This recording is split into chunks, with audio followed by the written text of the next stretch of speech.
And transfer developing as well. Breaking news all the time here on Sky Sports News. Let's turn our attention to a pivotal weekend in the title race, one that Jamie Redknapp claims will be decisive in Arsenal's favour. Manchester City lost ground on the leaders after they let a 2-goal lead slip at Tottenham. They're 6 points behind, but Pep Guardiola is not losing hope.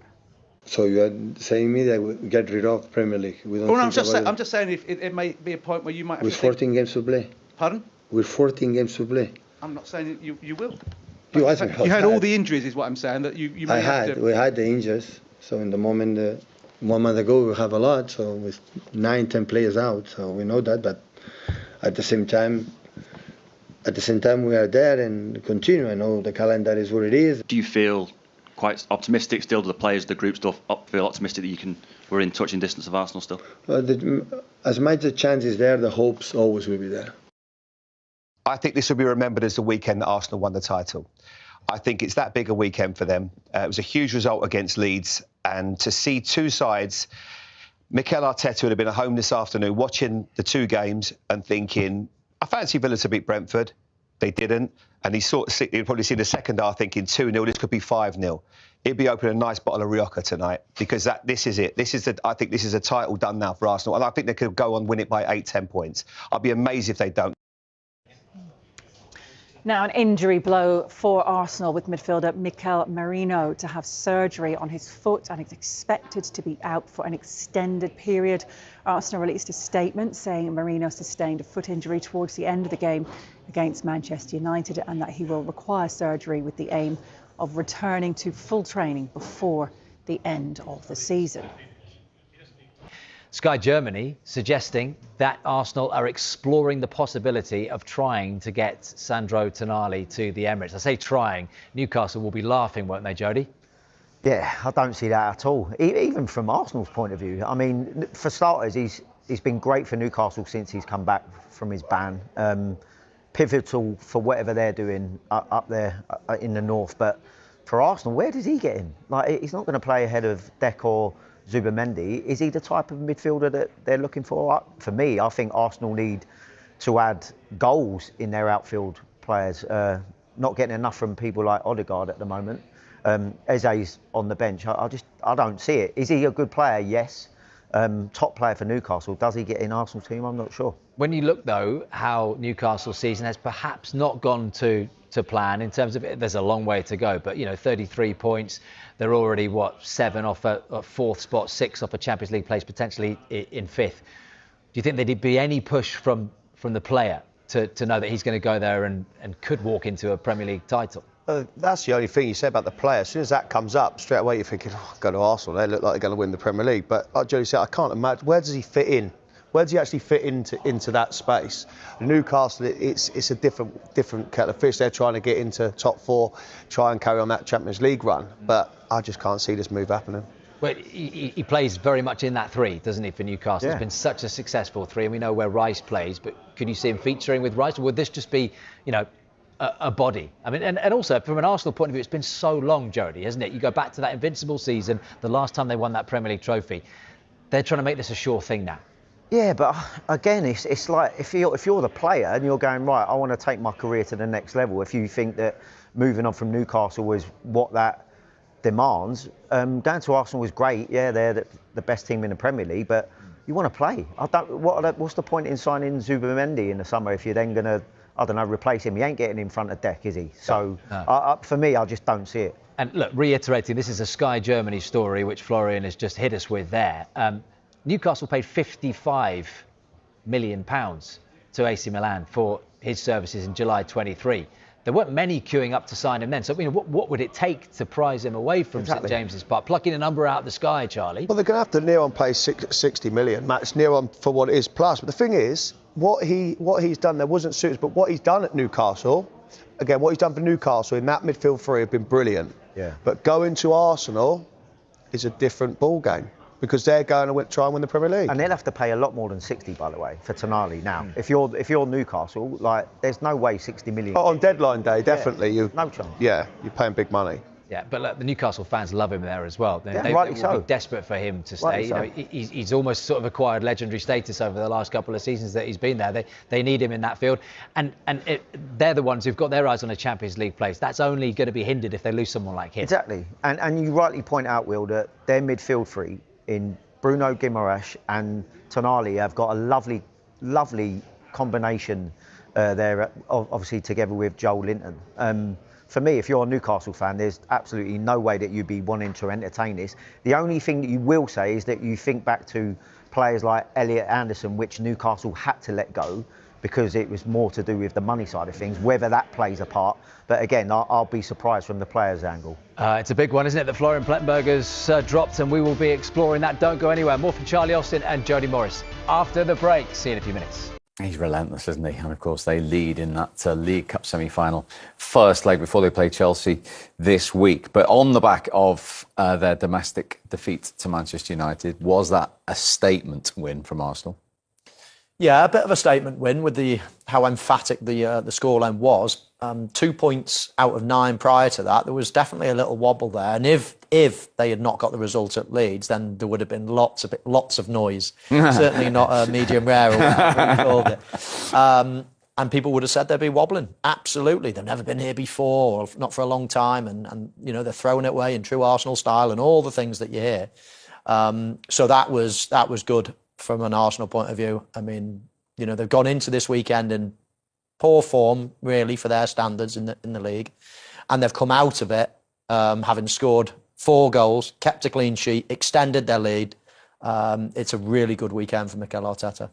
Yeah, definitely a statement victory due to the result, the emphatic scoreline. But whenever they go ahead opposite to Man City, you think they're going to see the game out, and that's what they have. They have a great balance, whether the goals are coming from set pieces or open play. It's just whenever they get a lead, that gives them the confidence, we can keep a clean sheet, whether it be just relying on the back four or defensively as a unit. So, yeah, they're going to be a tough team to stop. Yeah, they have got the most clean sheets and the best defence. But it is a bit bizarre because they're top of the league, 6 points clear. Their leading goal scorer has 6 Premier League goals, Victor Gyökeres. Their joint third top goal scorer in the Premier League is own goals. Yeah, it's touched on it a little bit earlier. They're not, it's absolutely fine. It doesn't matter how you win the league. If you're a counter-attacking team, if you're a brilliant attacking team, if you're a defensive team. I mean, in the main, if you said to me, describe Arsenal, what's the strength of their team? I'd say defensively. Defensively, they're brilliant. Literally brilliant. I think they've got an amazing goalkeeper, 2 of the best centre-halves in world football. And crucially, backup for them as well now. They've got a deep squad. Oh, they've got plenty more than a good defence, don't get me wrong, but it's their strength. Even in front of them, Zubimende, Declan Rice, they protect them as well. It's a very, very well-organised, efficient team.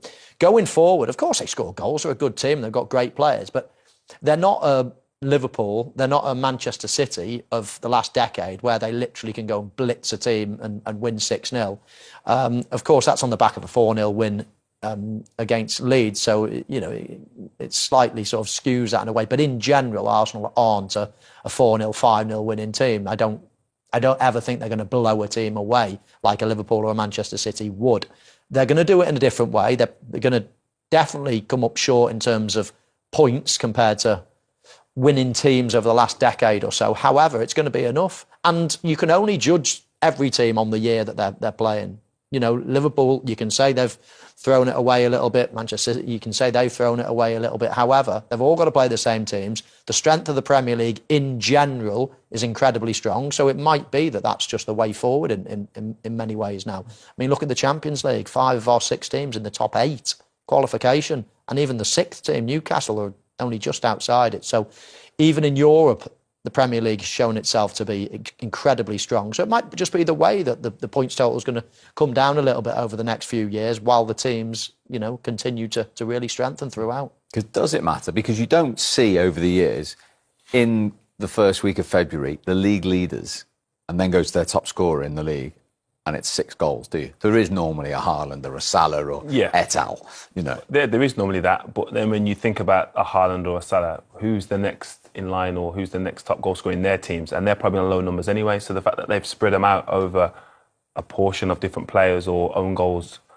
They've got a variety of ways of scoring, because if we question Man City and say, are they too over-reliant on Haaland because he's got so many goals and then no one else is chipping in. So the fact that Trossard's got goals, Saka's got a few, Zubamendi, Montoro can score goals. So they've got players that can score goals. They just haven't got a prolific goal scorer. And like Marcus said, there's no one way to win the league, and no one's going to remember in 5-6 years' time the top goal scorer. They're going to remember the championship and if they win it or not. Everybody loves a great player, don't they? Everybody loves somebody to turn to and think, yeah, he's definitely going to score today.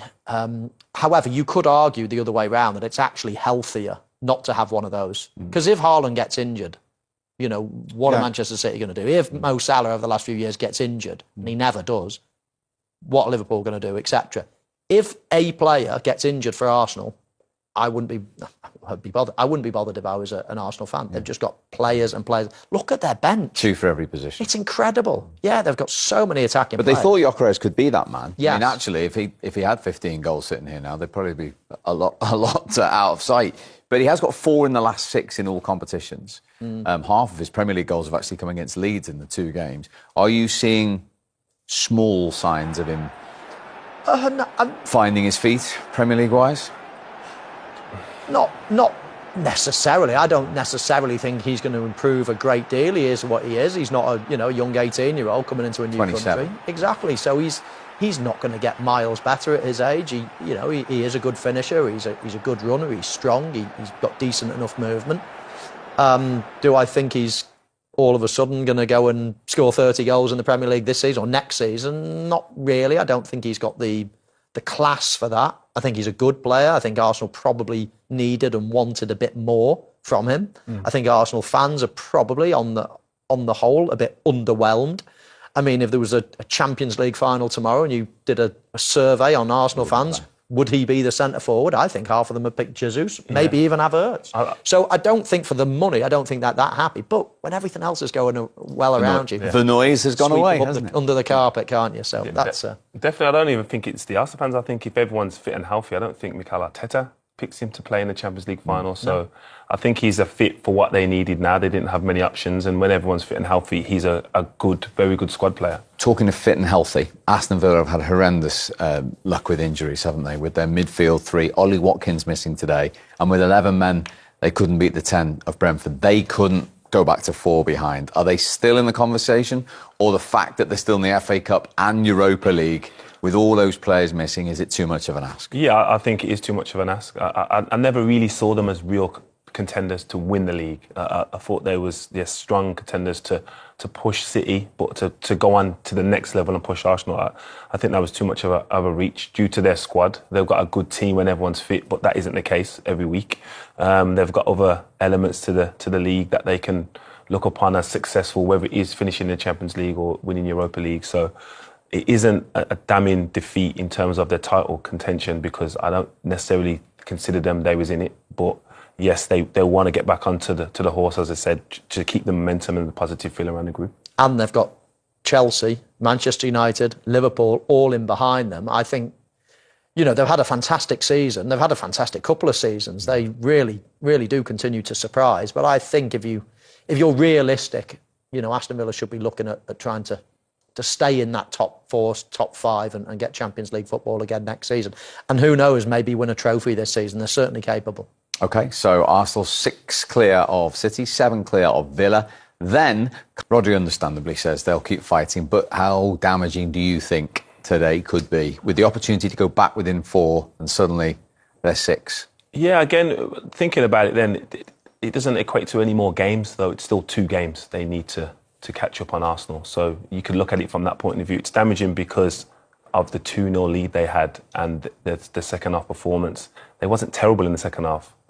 So, and they still conceded 2 goals. So it wasn't, yes, it was a decision in regards to the first goal, but the second goal's come from just individual errors and half mistakes. And that continues to be a pattern throughout City's defensive strategy over the last few months. So I think that is the worrying part of it, is they don't seem to get rid of their mistakes defensively.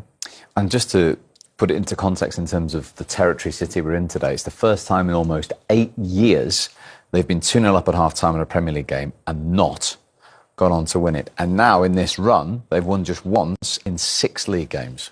when you're trying to challenge for a title. Yeah, and they've got to go to Anfield next weekend as well. I mean, it's tough. I personally don't think they're good enough to be winning the league this season. They're not putting up much of a challenge. You know, it's going to be a low points total that's going to win it this season with Arsenal. Probably early 80s, you would expect, the way things are going at the moment. Now, City, Liverpool, they've been getting into the 90s quite consistently over the years. Both teams are way off that. Manchester City going through a transitional period at the moment. And I don't think they're capable of going on and winning 10 games on the spin, which is what they're going to need to do to put pressure on Arsenal. I just don't think they're good enough at the moment, at this time. They might be next season once this team gets time to bed, but not at the minute. I don't see them as getting past Arsenal this year. OK, was from the Premier League leaders for the group and indeed for their manager, Mikel Arteta.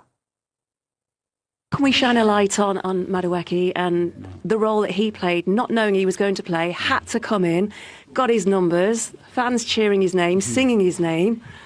I keep telling them, football is so unexpected, so be ready, because when you don't expect it, they're going to give you an opportunity. And it happened in the warm-up with Bukayo. He came on and he certainly helped the team. What is the situation with Bukayo? What was the reason why he had to come off? He had a little niggle and he wasn't comfortable to start the game, so we made a decision straight away, and now we're going to have to do some tests tomorrow and see how he's. When you say you needed the win, listening to Declan Rice after the game as well, he said it was such a big win for you. Will it silence the noise around you? I don't think so. I mean, it will be noise, good, bad, medium, medium rare, I don't know. It will be noise. I mean, it's what we are playing for. The margins are very, very small. And yeah, the expectation are to win every game, so that's it. I know you want the players to enjoy the next 4 months. You want to enjoy the next 4 months. But when you list the competitions and where you're at as well, it's some achievement, isn't it, to be where you are at this stage of the season? Yeah, that's why I said it, because I really feel it and enjoy it with that conviction and enjoy the difficult moments that you have to go through here. Today you want to win, and we certainly done that, and then you get rewarded, and now we can enjoy the win and start to prepare Chelsea. And with Gyökeres as well, how important was it for him, do you feel, just for his own belief that he got on the score sheet today? For all of them. I think for Noni, as you mentioned, Zubimendi as well, after what happened a few days ago, to come and score a very important goal. Gabriel Jesus coming in, Victor coming in, Martinelli comes in and helps, Martin Odegaard the same. So a really positive day. Do you give yourself a day off? No, now we go Chelsea now. You can see how frustrated you are. How do you sum that one up? Well, difficult game as we expect. We start 2-0 up. I think we did an incredible effort. We did a very complete game, but at the end, the little details dictate the difference. I'm just one of the captains, and today I want to see that I don't know how to feel, honestly. Now I see the images in the pitch. Of course, you cannot see. There's a clear foul in the first action of the goal. It's a clear foul, and VAR is for a reason. And these small details make the difference. We're trying to do our best. It's the first goal they score. Maybe they don't score a goal. We win the game, but it's one game and another game and another game, and it's not possible. And honestly, I never speak about referees. I respect their job massively, but they have to pay attention to these things. He kicked the leg. It's so clear. It's so clear. He anticipated the leg of Mark, and it's a clear foul. But it's not today. It's just 2-3 games in a row, and I don't know why, honestly. I know we won too much and the people they don't want us to win, but the referee has to be neutral. And for me, honestly, it's not fair. It's not fair, because we work so hard in these situations now to make these decisions that you have to move on, of course, but you need to come back. But at the end, when everything is finished, you are frustrated because it's so clear, the foul. He kicked the leg, and then, of course, with the push of the action and the ball gets in. But we have to pay attention to these little things. Otherwise, it's going to be difficult for everyone, because this league is like this. It's about small details, and everything counts. So I think today is a very tough day for us in this sense. As you say, everything does count. How damaging could this result be for the title race? No, it's not damaging. Of course, we expect here to win, but we go farther from this. Of course, we wanted to win. We're still not gonna, put the arms down. We're gonna keep fighting until the end, because this is our identity. But the reality is we need to be fair in these situations. It's not just one, because everyone can be a mistake. We all have mistakes. No worries about one. But when it's 1, 2, 3, 4 in a row, as the manager says, because he's the guy in charge of saying these things, but now I'm the captain saying today, It's not possible. Honestly, it's not possible. And I'm not saying the level of referees here is bad. It's great, but we have to pay attention because we work so hard to, these little actions not make the difference. It cannot make the difference. And today, unfortunately, did it. Have you spoken to the referee? Have you had a response? No, it's impossible. You cannot talk to them. It's not my aim to talk to them. But at the end, in the years before, it's not my responsibility. Now I'm the captain. I want to say it today. We feel a bit upset with